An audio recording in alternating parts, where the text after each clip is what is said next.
and welcome to India First. India today joined the Missile Technology Control Regime as a full member and said that its entry would be mutually beneficial to enhance global non-proliferation norms.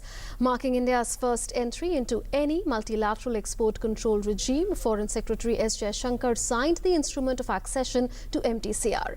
The MTCR aims to prevent proliferation of unmanned delivery systems, including missiles and unmanned aircraft capable of delivering weapons of mass destruction by seeking to coordinate national export licensing efforts.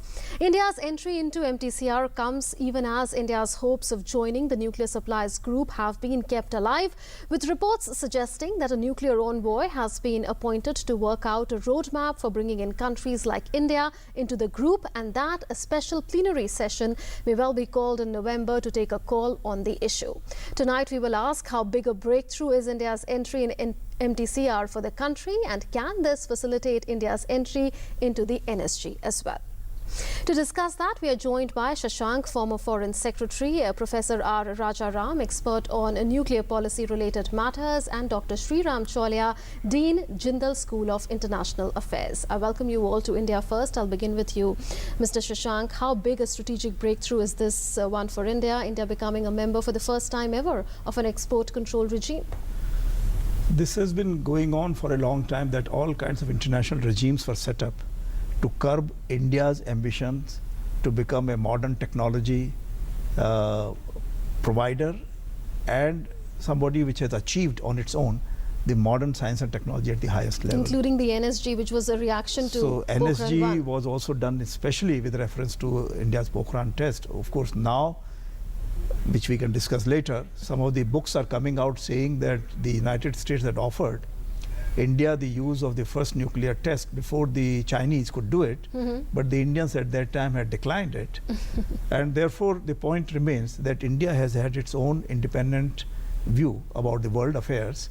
Partly it was reflected in the non-aligned movement, partly reflected in the Group of 77 solidarity with the other developing countries, which was not seen by the other developed countries as a very positive gesture on the part of India. So the Western countries used to say that those who are not with us are against us. And that is why they try to put all this. Now there is a paradigm shift. So we must recognize that there is a paradigm shift. India is no longer seen as an aloof party or a nuclear pariah. It's supposed to be an extremely important partner with the world countries on various measures. One is within the context of Asia. The world would like to see China having a peaceful rise, China to follow the international norms of behavior. Secondly, to the west of India, there are all kinds of unstable and destabilized regimes, all kinds of non-state actors trying to have bombs explosions in USA, in France, or all kinds of countries all over the world.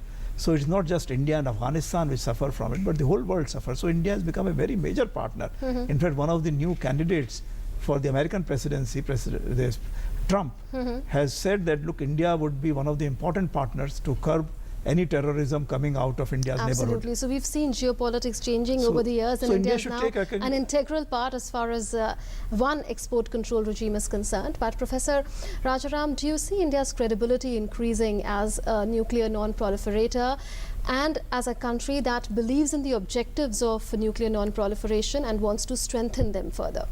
Well, certainly it will increase. This particular grouping is not that much concerned with nuclear weapons. But it's one more international body to which we didn't belong, to which we do now. NSG would very much do that, and already we have a very high reputation in terms of our contribution to But this one relates to proliferation of missile technology, Missile technology, that's right, and which is where some of our good friends who blocked us in NSG are very much guilty of doing. So we really shine by comparison that we've never done any hanky-panky, we've never really provided such missiles. Although we are in fact a major missile power now. And one point I want to mention is that a time will come when our missiles and rockets are the same technology. And our rocket technology done by ISRO is world class by now. And time has come that other countries may want to take help from us, possibly so even will this not give a boost to India's efforts at space exploration and also Make in India in space? Because we're looking at that besides Make in India in defense sector. Exactly. So, space exploration as well as space exports. which we can do and earn huge amounts of foreign currency. Because of the overlap between space exploration and military missiles, there's always a bit of a problem, and our belonging to this group will make that much smoother. Russia has denied us similar technology in the past, which now we would have access to because of being a member of MTCR. Precisely. In terms of access to missile technology, will it mean, Dr. Cholia, that we will now be entitled to high-end missile technology, besides, of course, like you talked about, the space technology, which we can now get access to? So, all in all, how does India stand to benefit as an MTCR member? MTCR entry is a huge breakthrough. A lot of the barriers we had to acquire high-end technology in delivery systems, in ballistic missiles, all these things are now going to be lowered.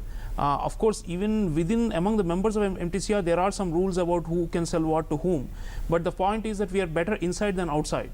It's a huge advantage. So getting in a big multilateral forum like this, even if it is not a proper regime, it's called a regime, it's more like a voluntary, association, a group of countries, concerned countries. But I think it's huge. And then secondly, acquiring military technology, for example, the Arrow the missile interceptor that we wanted from the Israelis had been held up because even though Israel is not part of MTCR, it was adhering to MTCR norms. And since we are not members, it is we are a denied. unilateral adherent of MTCR, Israel, just like India is. It is. So now that we are in, we can acquire that. We can look for Predator drones from the Americans. There are cryogenic rockets from the Russians. And as you said, even exporting. I mean, the thing is, BrahMos missile, which we've developed with the Russians, the Indonesians want it, the Vietnamese want it, Chile, Brazil, quite a few countries have expressed interest. So we could actually become major exporters by virtue of entering MTCR, where, in the sense that it's no longer seen to be violating a norm, but rather promoting a norm. So from the point of view of being outsiders, and looking in, now we are going to be insiders, and that's a huge advantage because now we can shape the regime and we can also ensure more responsible behavior. Therefore, President Obama has been supporting us because there is a belief that we act responsibly, and I think this is a testament to that faith of the international community. Without unanimity, 34 member countries admitted us. Absolutely, and those 34 member countries, interestingly, are all members of the NSG as well. So some are asking whether this would pave a way for India to get into the NSG or take us one step closer. Well, definitely, there will be greater trust in India's international membership of various organizations, voluntary restraint organizations, and this should have a change in NSG also. The major difficulty came from China, and I think it's not China itself, but it's from behind the scene. It was another non-member, which is Pakistan, that they were perhaps very keen to get an entry into NSG on India's shoulders. China may just have used that as an excuse to torpedo our chances to become an NSG member. That's also what some people believe, because not many members would be in favor of taking in Pakistan, given its proliferation record. China also knows that, but China has been grandfathering nuclear cooperation with Pakistan under its old arrangements. So therefore, Chashma and Kahuta. So therefore, they want somehow some kind of recognition for their assistance, nuclear assistance to Pakistan. I don't think they are really thinking in terms of Pakistan getting into the same league as India, because Chinese are quite concerned about Pakistan having become the base for Islamic terrorist activities in parts of China. And Chinese are trying to actually directly negotiate with some of these groups in order to ensure that their new projects across Pakistan are not harmed. Especially the economic corridor. Economic corridor with a setting of $46 billion, so it's not a small sum of money. So therefore, there are all kinds of other issues which are behind the scene, and it's for India to continue to discuss with members of the NSG. And I'm quite sure that with a sympathetic hearing and membership of the MTCR will make things much easier. And as it is said that in November there is likely to be another plenary. So let us see. I mean, I'm not saying that yes, it is a done deal. Till it is achieved, I think we should really continue our best efforts to convince these countries that India's record has been unique and should be recognized as such by all these countries. MTCR is a very important subject because we have decided now to partner with other countries to share technology with them, which would be all around our estranged neighborhood, whether it is China, Pakistan, or otherwise. And it will also not harm or, let's say, raise the fears of countries like Saudi Arabia, who would think that if India has intermediate range missiles, then perhaps it can reach Saudi Arabia. Pakistanis have been telling them, okay, look, treat India as an enemy nation, because Indians are trying to go for missiles Because under which the can reach you. MTCR, there is a restriction that the missile range cannot be more than 300 kilometers, isn't Yes, so it? there is this 300-mile range, so which means that India can now partner with other countries in the region, and if they can have 300-mile range as per the MTCR regime, so that is good enough. So we are not thinking in terms of destabilizing the whole world system, Absolutely. but we are trying to stabilize it, and that is the recognition which India has acquired now from all the major world Right. powers. Professor Rajaram, India is today an MTCR member, but China is not. China had applied for MTCR membership in 2004, but it was rejected because of its missile proliferation record to North Korea, or allegations surrounding that. Do you think that China's position as far as India's NSG membership can change now? Perhaps India would have greater bargaining power as a member of MTCR? Well, if there is some sort of a side deal made that we will facilitate China's entry into MCTR at some later time, maybe. But directly, I don't see it as giving us any greater bargaining power. However, what is true is that China's non-inclusion in Missile Technology Control Group is a statement about recognition of its proliferation acts in the past. We have had no proliferation acts that could be recognized either in the missile realm or the weapons realm. So the fact that we are really the shining white knights will come through more and more. And my own feeling is that diplomatically, this victory of China in the NSG is actually a defeat. I think with the vast majority of nations feeling we should be in, they are clearly seen as the spoilers. And India has also said that if China wants bilateral relationship to progress, it needs to understand that both sides need to accommodate each other's concerns and interests, isn't it? Absolutely, that's right. Right. Now, Dr. Cholia, shouldn't credentials be the main criteria as far as membership of any export control regime is concerned, including NSG or the Australia Group or the Wassenaar arrangement? Like Professor Rajaram said, we have an impeccable nuclear non-proliferation record, whereas China, despite being an NSG member, had given plutonium for plutonium-based plants technology to Pakistan. There are allegations that it proliferated to Libya, North Korea and Syria as well. China may be saying that it's been grandfathering it, like Mr. Shashank said, but what about supplying such technology clandestinely to Syria? So shouldn't credentials be the main criteria? Absolutely, Munmun, but what happens is in these multilateral gatherings, it's also power politics, and it's also a heft, so countries try to use all means fair and foul to further their interests. And the Chinese position, unfortunately, is that they don't want any competitors to their hegemony in Asia. And if India is admitted into all these groups, it's going to challenge them. But if China is isolated, because around 7 more countries supported China, but it is believed that had it not been for China's opposition, those countries would not have come with China. Because there are reports that suggest that the other opponents were propped up by China, just like the way they did in 2008 when India got a country-specific waiver from the NSG. Once China came around, all others came around. Yeah, so that reinforces my point that it's politics, it's a political game, and it's about diplomatic skill and our ability to muster the numbers. Can it review its stand? I think, they are going to be sticking out like a sore thumb as we mobilize more and more numbers. It's unfortunate that Brazil and South Africa also were holdouts, because these countries are fellow developing countries with whom we have a lot going. So it was sad to see them. Because of BRICS and IPSA. Yeah, it was sad to see them also holding out against us in NSG. But eventually, as we, marginalize the Chinese in these forums, and they are seen to be the only opponents to India's entry, they will yield, because they are also very conscious of their image. And I must mention, Prime Minister's diplomacy with the United States has been very critical in this, because his equation with President Obama and his push has really made MTCR happen. I mean, we applied last year, the Italians were holding out, and now we have sorted out our problem with that Enrico Lexi case. Several ups and downs in India's journey to be a the fisherman case has been somewhat resolved. So all of this means that we have cleared the hurdles and we made it possible through concerted, proactive diplomacy. And for that, Mr. Modi gets the credit. And of course, our bureaucracy and everybody else. So I think if we keep going this way, if we keep mobilizing, marshalling the numbers with the same kind of proactive zeal, we will clear all these obstacles, get into all these export control regimes sooner rather than later.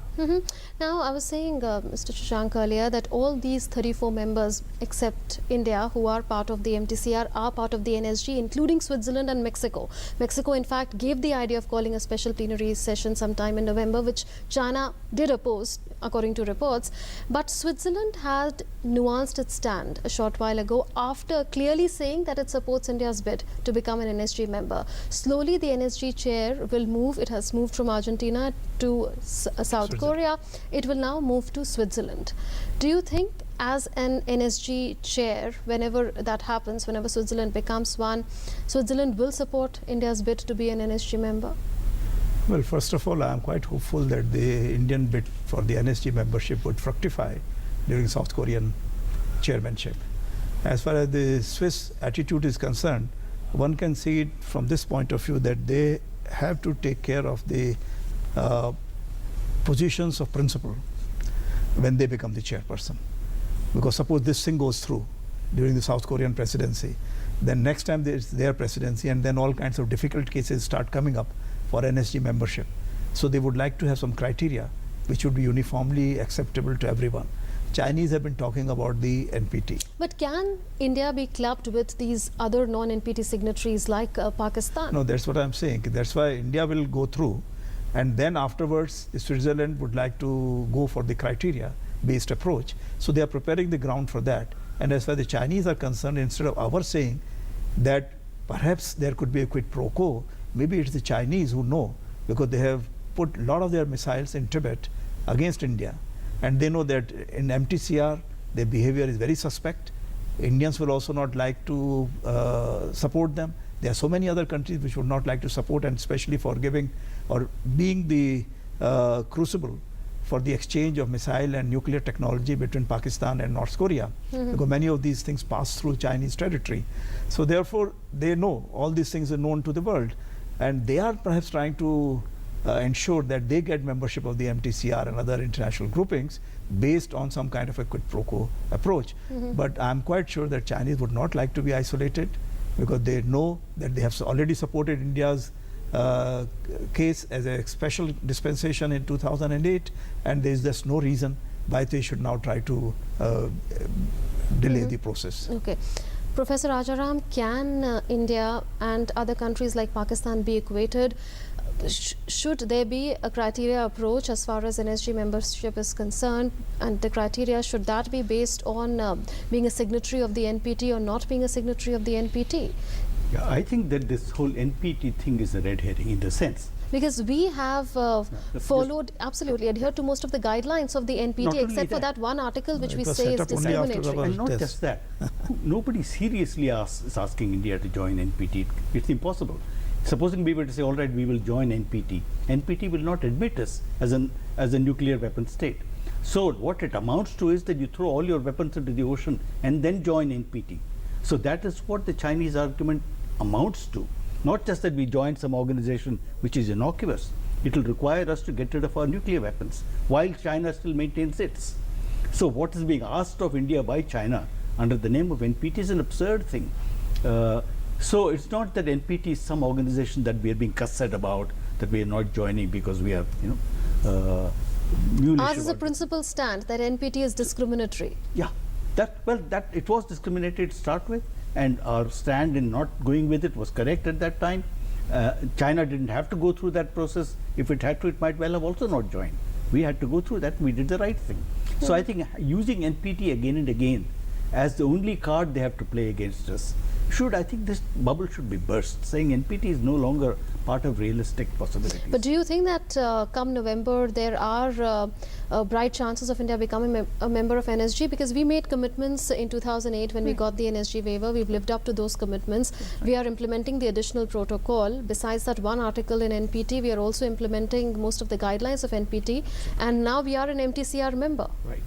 Absolutely. Therefore, I think it should go through, and I think the continuing diplomacy that will happen between now and November would have to persuade these countries into, each one has a different concern. Countries like New Zealand are intrinsically worried about nuclear activities. It's nothing against India. They've always been anti-nuclear. But we already have a separation of civilian nuclear facilities and strategic All nuclear this has to be facilities pointed out to them. under IAEA monitors. Absolutely. So these countries will have to be persuaded a bit one at a time. A task that the US undertook most heavily at the time of the nuclear deal, which is for whatever reasons is not able to push as hard this time.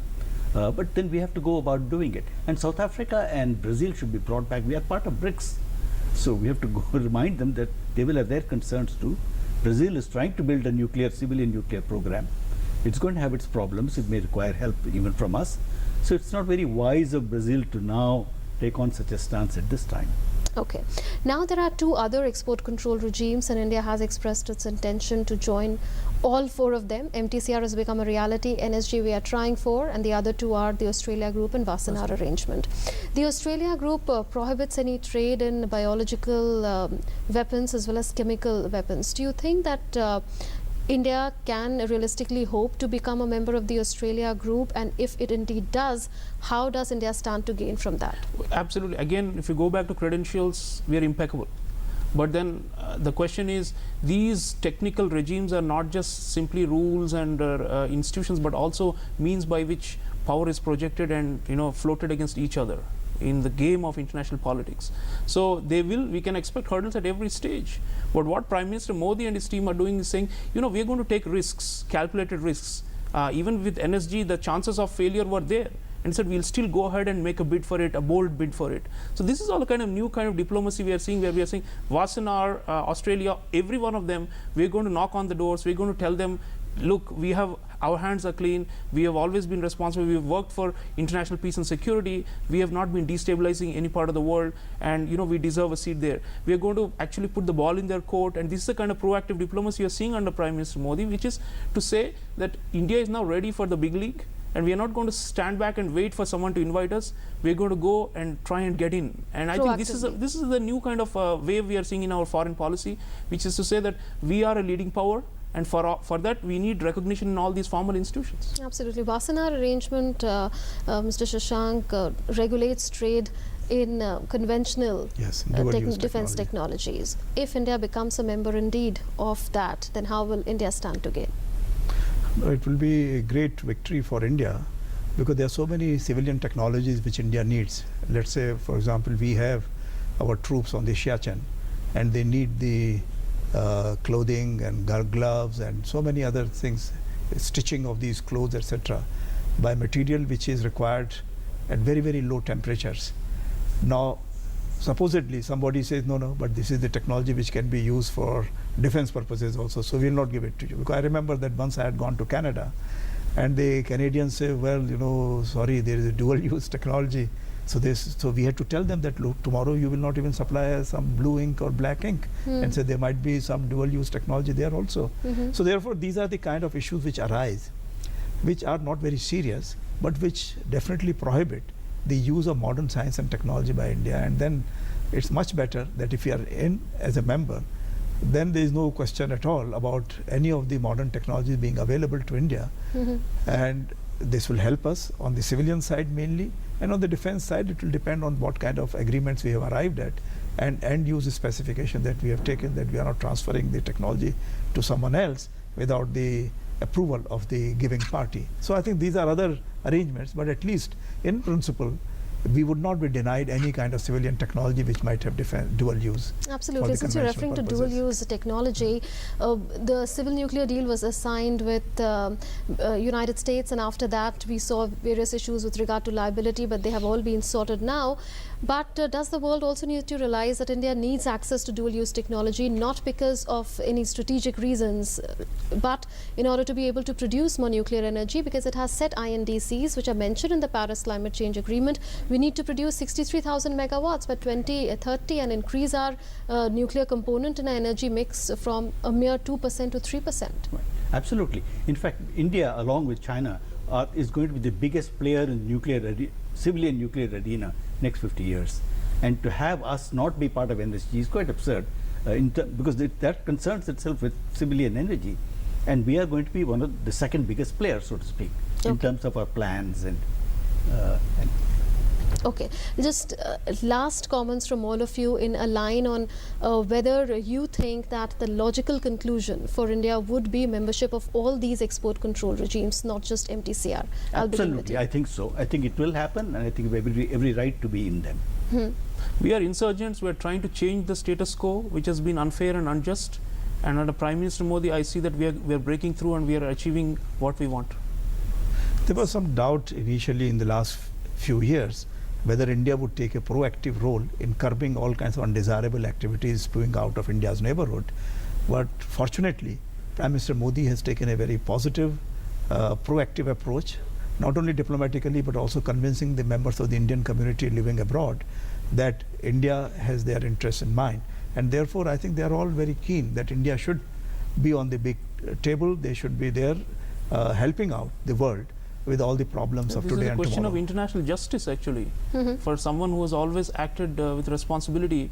To be handed power is natural, because only those who are responsible should be given powerful positions to shape global institutions. And I think we are the only capable ones right now, democratic voice, which is acted for peace and stability. Absolutely. So the government of India also says that membership of all these regimes is work in progress. Remains to be seen how the rest of the three would become reality for India. Thank you, Mr. Shashank, Dr. Sriram Choli and Professor R. Rajaraman for having joined us on Pleasure. India First tonight. So with India joining the MTCR, it stands to benefit in several ways by getting access to space technology and missile technology that was denied to India for various reasons so far, besides giving a boost to Make in India in defense and space sectors and taking it a step closer to NSG and, of course, other export control regimes. With that, we conclude this edition of India First. Thanks for watching.